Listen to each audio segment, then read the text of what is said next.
How many chances are too many before love turns into pain? Emma had been through heartbreak before. Twice. Each time, she had trusted Michael, believing his promises, only to have them broken. The first betrayal had left her questioning her judgment. The second had nearly shattered her entirely. And yet, when he returned after months away for work, something inside her whispered, maybe this time it will be different. Michael had always been charming, the kind of man who could make a room feel warmer simply by entering it. But charm alone had never been enough. His last two missteps had left scars. Scars Emma tried to hide behind a smile, but they were there. As Michael stepped through the front door, Emma felt a mix of anticipation and fear. She watched him closely, studying his every move. He greeted her warmly, wrapped his arms around her, and whispered, "I missed you, Emma." She wanted to believe him. She wanted to believe him. For the first few days, everything seemed normal. Michael called, texted, and spent time with her. But Emma couldn't shake the nagging feeling that something was off. She remembered the past, the late nights, the unexplained messages, the times when excuses were easier than honesty. Then came the day she decided she couldn't rely on trust alone anymore. Emma installed a small security app on her phone that would notify her if Michael's activity became suspicious, not to spy, but to protect her heart.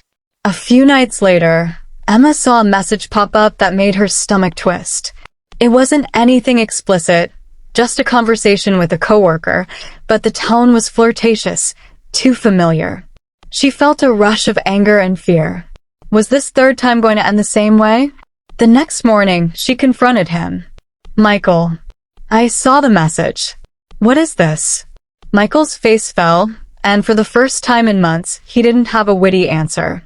He looked genuinely remorseful. "Emma, it's nothing, just harmless joking. I swear, nothing is happening. I've changed, I promise."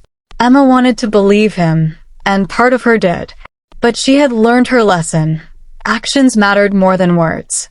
So she decided to test him in a way that was fair. She planned a small trip out of town for herself, casually mentioning it to him. During those 3 days, Emma observed from a distance.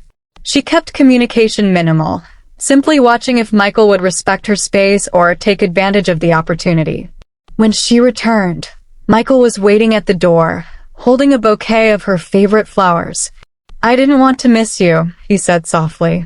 "I thought about calling, but I didn't want to disturb you." Emma studied him carefully. There were no messages, no excuses, no signs of betrayal.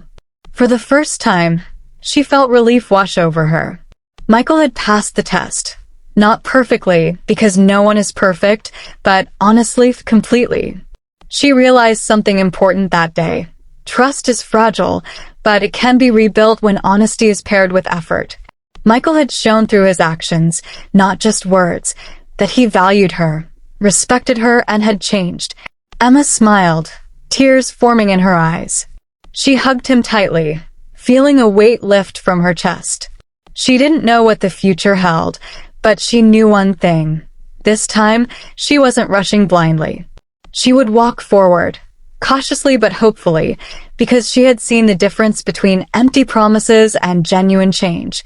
Moral: trust can be broken, but it can also be rebuilt. Actions speak louder than words, and sometimes the hardest lessons teach us to value honesty, respect, and self-worth in love.